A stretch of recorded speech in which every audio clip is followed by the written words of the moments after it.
தினம்தோறும் விளக்கேற்ற நல்ல எண்ணெய் இதயம் நல்லெண்ணெய்.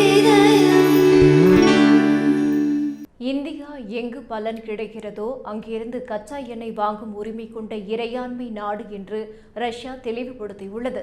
உக்ரைன் போருக்கிடையில் ரஷ்யாவிடம் இருந்து இந்தியா அதிகளவில் கச்சா எண்ணெய் இறக்குமதி செய்வதை காரணமாக கொண்டு அமெரிக்கா இந்திய பொருட்களுக்கு கூடுதல் வரி விதித்தது. இதற்கு இந்தியா கடுமையான எதிர்ப்பை பதிவு செய்திருந்தது. சில நாட்களுக்கு முன் ரஷ்ய அதிபர் விளாடிமிர் புட்டின் 2 நாள் பயணமாக இந்தியா வந்திருந்தார். அந்த சந்திப்பில் இரு நாடுகளுக்கும் இடையே பல முக்கிய ஒப்பந்தங்கள் கையெழுத்தாகின. இந்த சூழ்நிலையில் கிரெம்லின் செய்தி தொடர்பாளர் டிமிட்ரி பெஸ்கோவ் செய்தியாளரிடம் பேசிய போது இந்தியாவின் இறையாண்மை உரிமையை தெளிவுபடுத்தியுள்ளார். இதுகுறித்து அவர் தெரிவிக்கையில், இந்தியா ஒரு முழுமையான இறையாண்மை நாடு. தன் நலனை சிந்தித்து எந்த நாட்டுடன் வேண்டுமானாலும் வர்த்தகம் செய்யலாம்.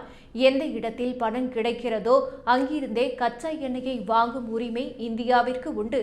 எரிசக்தி துறையில் ரஷ்யா இந்தியாவின் நம்பகமான கூட்டாளியாக தொடரும் என அதிபர் புட்டின் பிரதமர் மோடிக்கு உறுதியளித்துள்ளார்.